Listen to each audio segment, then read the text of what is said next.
Fala meu amigo, fala minha amiga, bom dia! Começando aqui mais um vídeo, mais uma edição do nosso Giro de Notícias.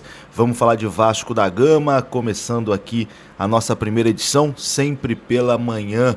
Meu amigo, tá chegando aqui no canal pela primeira vez, seja muito bem-vindo. Todos os dias a gente fala de Vasco da Gama aqui de forma rápida e direta, sem enrolação, daquele jeito que você gosta. Então, se você está chegando aqui pela primeira vez, se inscreva, que é muito importante. Deixa o like também é muito importante para o vídeo ser divulgado para mais vascaínos. Tem muita coisa aqui para a gente conversar nesse vídeo. Ontem teve o complemento, né, da primeira rodada da Copa Sul-Americana e pelo grupo do Vasco, o Olímpia venceu. A gente vai falar sobre isso aqui nesse vídeo. A gente vai falar sobre Pedrinho, que será julgado hoje no STJD e pode pegar um gancho. Além do Pedrinho, Barros também pode ser suspenso. A gente vai atualizar aqui as informações de Arboleda e também de José Martínez.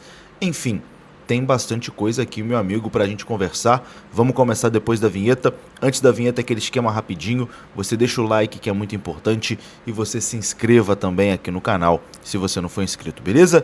Deixou o like, se inscreveu, rodou a vinheta.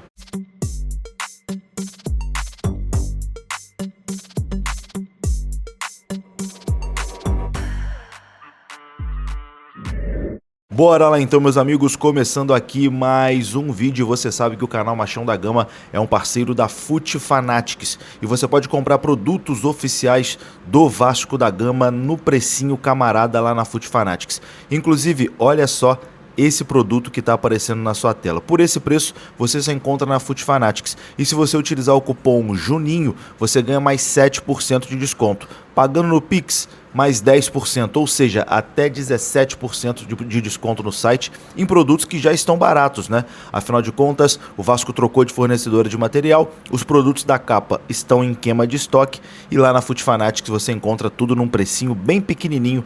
Tem camisa oficial do Vasco lá por menos de R$100 da capa, tá? Na FUT Fanatics. Então, não perca, link aqui na descrição desse vídeo e cupom JUNINHO te dá aquele desconto maneiríssimo. Vamos começar falando aqui de Copa Sul-Americana. Tivemos ontem jogo pelo grupo do Vasco da Gama e o Olímpia, fora de casa, venceu o Audax italiano do Chile por 2-0. Então o Olímpia começa muito bem aí a Copa Sul-Americana, vitória fora de casa.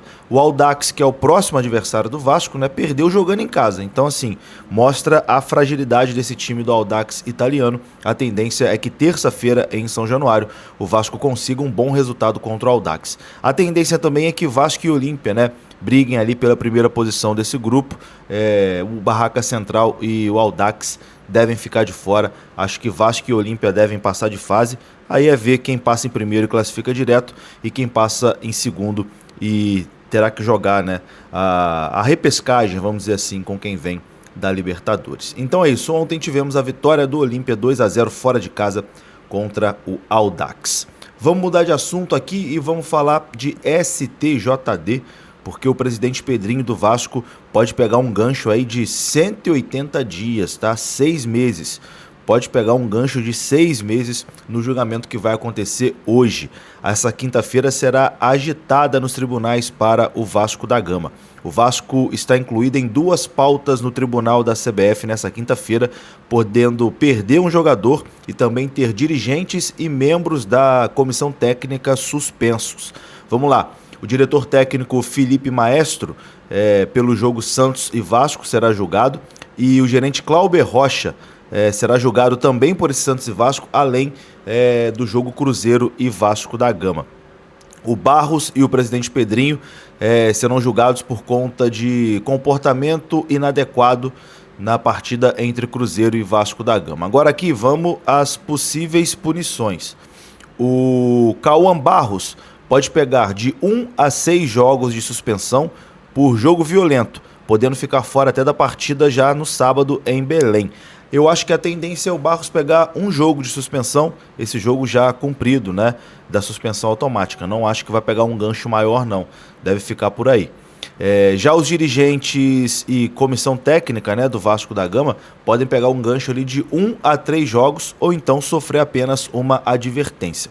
O Pedrinho foi inserido no artigo ali que fala sobre conduta e desrespeito à arbitragem, o que pode dar um gancho de 15 a 180 dias de suspensão ao dirigente cruzmaltino. O julgamento começa agora pela manhã e o Pedrinho aí, por conta do que ele falou ao árbitro, né, enfim, falou verdades, né, ao árbitro. Pedrinho falou verdades ao árbitro, mas aqui no Brasil você não pode falar verdade, né? Os caras sacaneiam dentro de campo, os caras prejudicam o trabalho de todo mundo, e se você for lá e falar umas verdades na cara dele, você aí é julgado, né? Tem que passar por esse constrangimento de ser julgado como se você fosse o errado. Então, vamos ver o que vai acontecer. Mas o Pedrinho pode pegar esse gancho aí de 180 dias. Acredito que não será um gancho desse tamanho, talvez pegue uma advertência, um gancho menorzinho. Acho que 180 dias é muita coisa. De toda forma, a gente vai ficar acompanhando aqui e tendo novidade, é claro, a gente traz aqui no canal Machão da Gama. Continuando aqui a nossa pauta, meu amigo, vamos falar de uma pernada que o Corinthians deu no Vasco da Gama, né?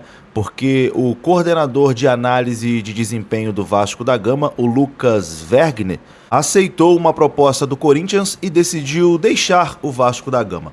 O profissional recebeu o convite ali após o acerto da comissão técnica de Fernando Diniz e oficializou a decisão de deixar o Vasco nessa última quarta-feira.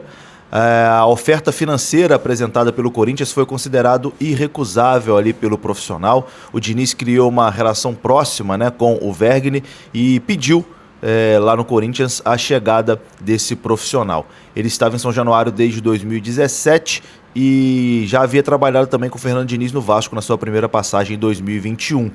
Além do Lucas Vergne, que aceitou a proposta do Corinthians, o Fernando Diniz também havia feito um convite a Bruno Lazzaroni nessa semana, mas o auxiliar permanente do Vasco da Gama recusou a oferta corintiana e permaneceu em São Januário. É isso, né? O analista de desempenho do Vasco da Gama foi parar no Corinthians a pedido de Fernando Diniz. Meu amigo, vamos atualizar agora aqui mercado da bola, tá? Tenho atualizações aqui sobre José Martínez, jogador ex-Corinthians que está livre no mercado, e o Vasco, né, de olho em reforços, tem interesse na contratação desse ex-volante do Corinthians. O venezuelano está livre no mercado desde que rescindiu seu contrato com o Timão em fevereiro desse ano. As informações são da ESPN Brasil. O jogador deixou o clube paulista após uma série de episódios de indisciplina. E o estopim foi uma lesão sofrida ali durante as férias. Ele não comunicou ao departamento médico e, quando se reapresentou com atraso, foi detectada ali uma ruptura do ligamento cruzado anterior do joelho esquerdo. O meio-campista passou por cirurgia e vai poder voltar a atuar apenas no fim da temporada.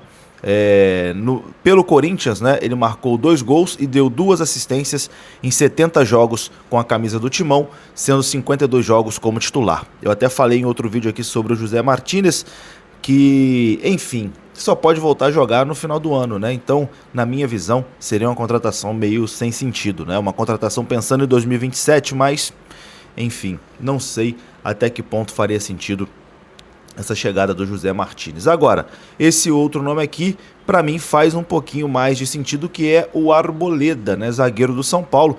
E o São Paulo iniciou ontem o processo de rescisão contratual com o zagueiro Arboleda.